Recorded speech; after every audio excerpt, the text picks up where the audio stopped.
안녕하세요. 10분 책마루 안효정입니다. 오늘 함께할 책은 김상욱 님이 지은 떨림과 울림이라는 책입니다. 출판사는 동아시아입니다. 물리학자 김상욱이 바라본 우주와 세계, 그리고 우리에 대해서 담고 있는데요. 책 속 내용 일부를 함께하겠습니다. 프롤로그. 우주는 떨림이다. 정제한 것들은 모두 떨고 있다. 수천 년 동안 한자리에 말없이 서 있는 이집트의 피라미드는 떨고 있다. 그 떨림이 너무 미약하여 인간의 눈에 보이지 않을 뿐, 현미경으로 들여다보면 그 미세한 떨림을 볼 수 있다.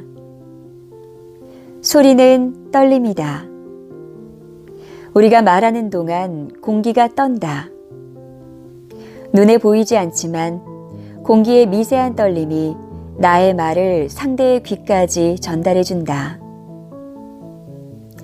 빛은 떨림이다. 빛은 전기장과 자기장이 시공간상에서 진동하는 것이다. 사람의 눈은 가시광선밖에 볼 수 없지만 우리 주위는 우리가 볼 수 없는 빛으로 가득하다. 우리는 전자기장의 떨림으로 둘러싸여 있다. 세상은 볼 수 없는 떨림으로 가득하다.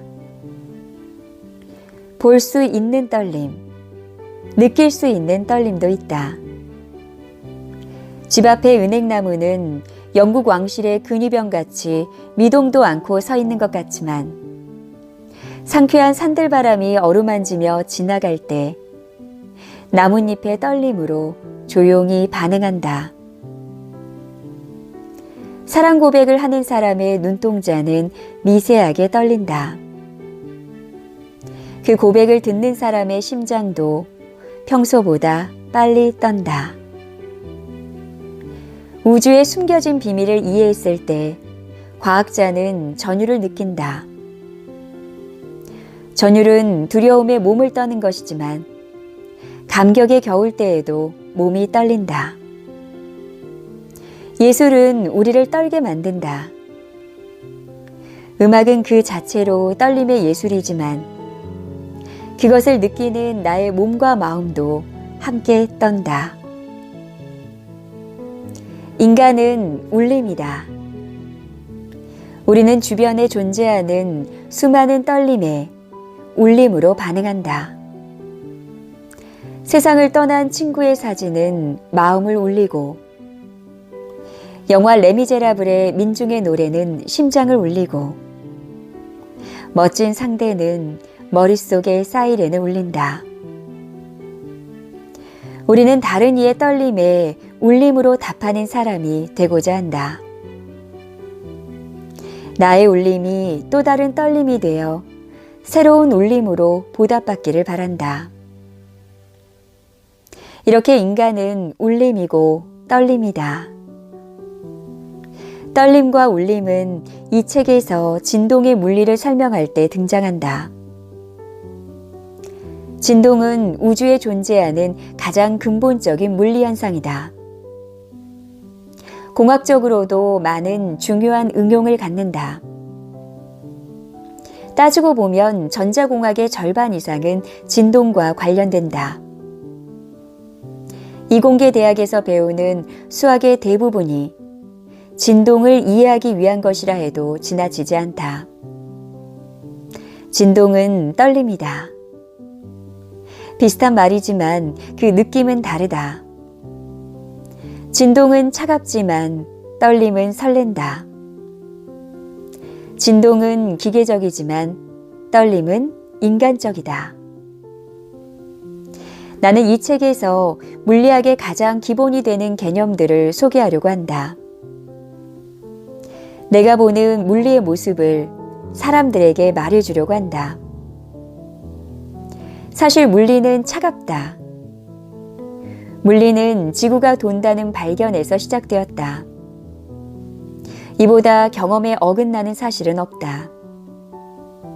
아무리 생각해봐도 지구는 돌지 않는 것처럼 느껴지기 때문이다. 우주의 본질을 보려면 인간의 모든 상식과 편견을 버려야 한다. 그래서 물리는 처음부터 인간을 배제한다. 이 책은 물리학이 인간적으로 보이길 바라는 마음으로 썼다. 인문학의 느낌으로 물리를 이야기해 보려고 했다. 나는 물리학자다. 아무리 이런 노력을 했어도 한계는 뚜렷하다. 그래도 진심은 전해지리라 믿는다. 내가 물리학을 공부하며 느꼈던 설렘이 다른 이들에게 떨림으로 전해지길 바란다. 울림은 독자의 몫이다. 이 책은 경향신문에 연재한 김상욱의 물리 공부를 기초로 하고 있다. 다른 매체에 쓴 여러 글을 모아 녹여서 완전히 새로운 결과물이 탄생했다. 나의 글들이 새 생명을 얻은 것은 순전히 조유나 편집자의 공이다. 고향같이 편안한 동아시아 출판사에서 책을 내게 되어 듬직한 느낌이다. 한성봉 사장님께도 감사의 마음을 전한다. 나의 떨림을 가장 먼저 울림으로 받아주는 가족에게 이 책을 바친다. 빛 138억 년 전 처음으로 반짝이던 어둠으로 충만한 우주에 빛이라는 존재가 있다. 계약직 연구원으로 독일에 도착한 첫날 숙소가 어둡다는 것을 깨달았다.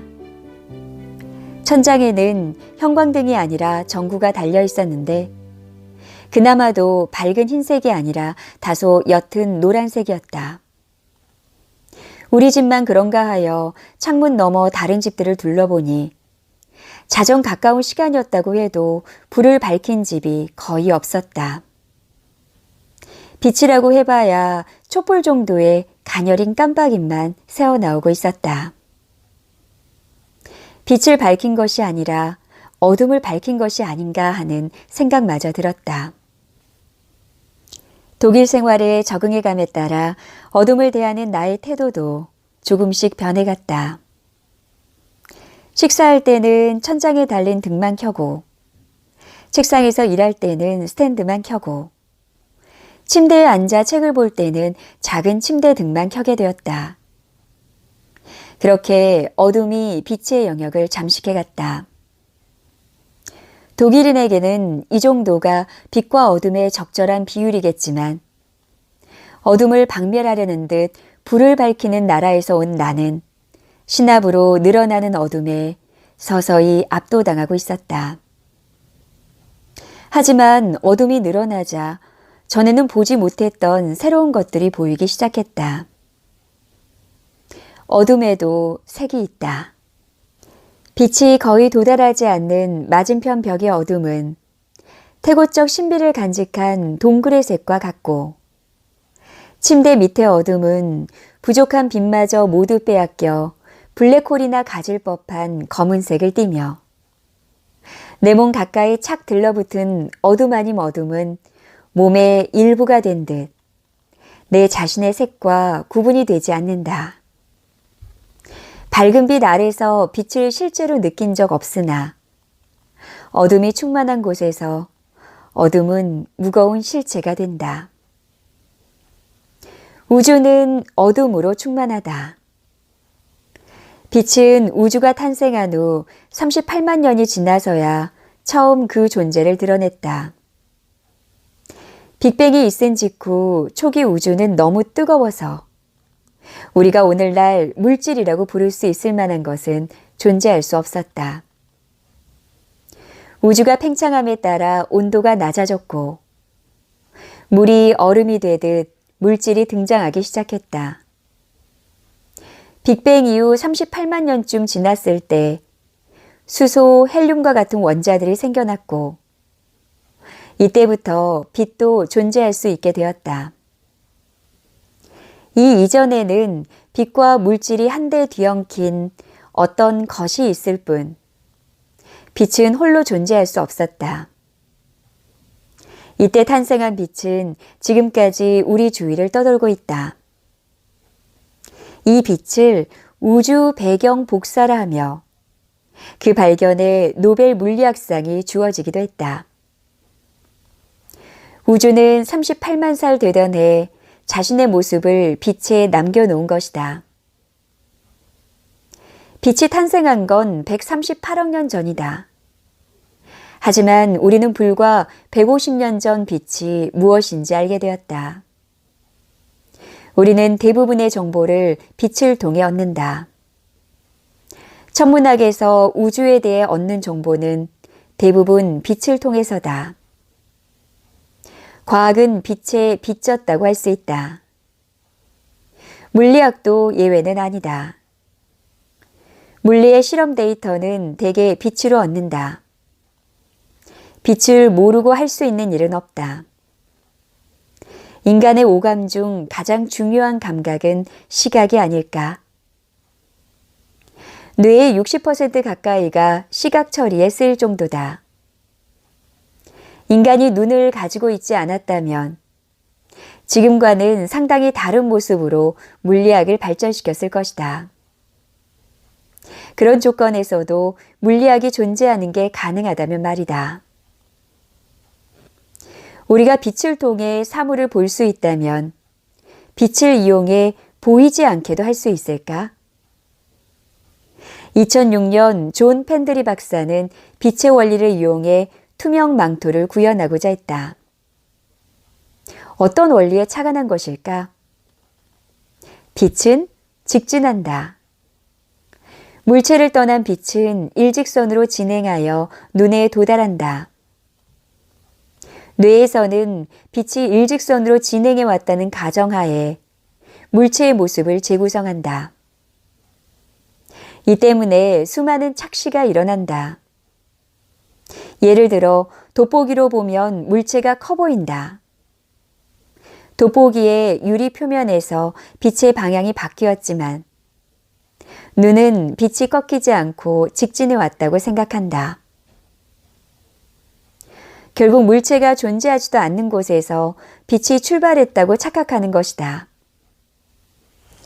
그 결과 물체가 커 보이게 된다.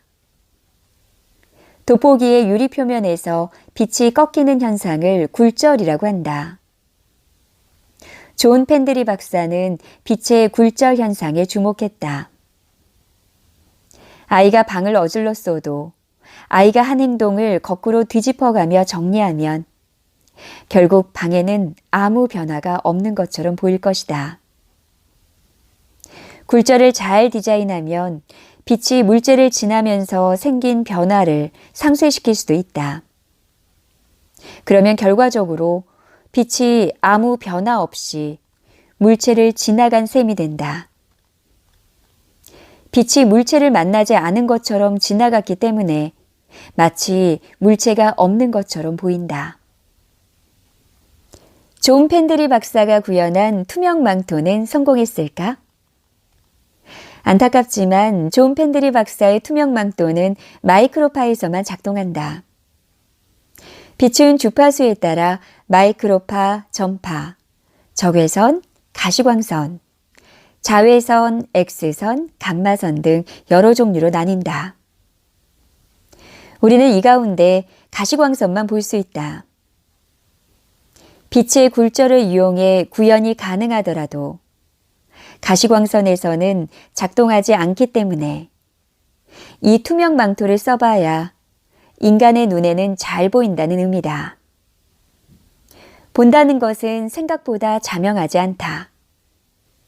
세상에는 우리에게 보이는 빛보다 보이지 않는 빛이 더 많다. 뉴턴은 운동 법칙을 만든 것으로 유명하지만 빛을 제대로 연구한 서양의 첫 과학자이기도 하다. 진동수가 다른 빛은 굴절하는 정도가 다르다. 이것을 분산이라고 한다. 예를 들어 유리 표면에서 빨강색 빛은 조금 꺾이고 보라색 빛은 많이 꺾인다. 그래서 빛이 프리즘을 지날 때 색깔별로 분리된다. 뉴턴은 프리즘을 가지고 흥미로운 실험을 했다. 빛이 프리즘을 통과하면 무지갯빛으로 분리된다.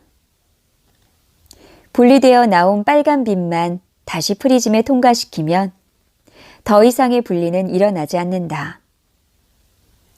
이제 뉴턴은 분리된 무지갯빛 전부를 렌즈로 모아서 프리즘의 반대로 다시 보내보았다. 그러자 흰 빛으로 돌아왔다. 즉, 흰 빛은 여러 색의 빛이 모인 것이다. 빛은 그 자신이 이미 모든 색을 가지고 있다. 물체가 색을 갖는 이유는 특정한 색의 빛만 반사시켰기 때문이다. 1800년 윌리엄 허셜은 역시 프리즘을 이용하여 재미있는 발견을 한다. 빛을 쬐면 따뜻하다. 빛이 열을 가진다는 의미다. 그렇다면 빛의 색깔에 따라 열의 크기가 다를까? 허셜은 프리즘을 통과하여 분리된 빛에 온도계를 늘어놓고 색에 따른 온도 변화를 측정했다. 놀랍게도 빨강색의 바깥쪽, 즉 빛이 보이지 않는 곳에 둔 온도계의 온도가 가장 많이 올라갔다. 그곳에 손을 대보니 따뜻했다. 눈에 보이지는 않지만 열을 전달하는 무언가가 존재했던 것이다. 그가 발견한 것은 우리 눈에는 보이지 않는 빛, 적외선이었다. 빛은 파동이다. 파동은 진동이 공간으로 전파되는 것이다. 목에 손을 대고 소리를 내보면 그 떨림, 진동을 느낄 수 있다. 소리도 파동이다.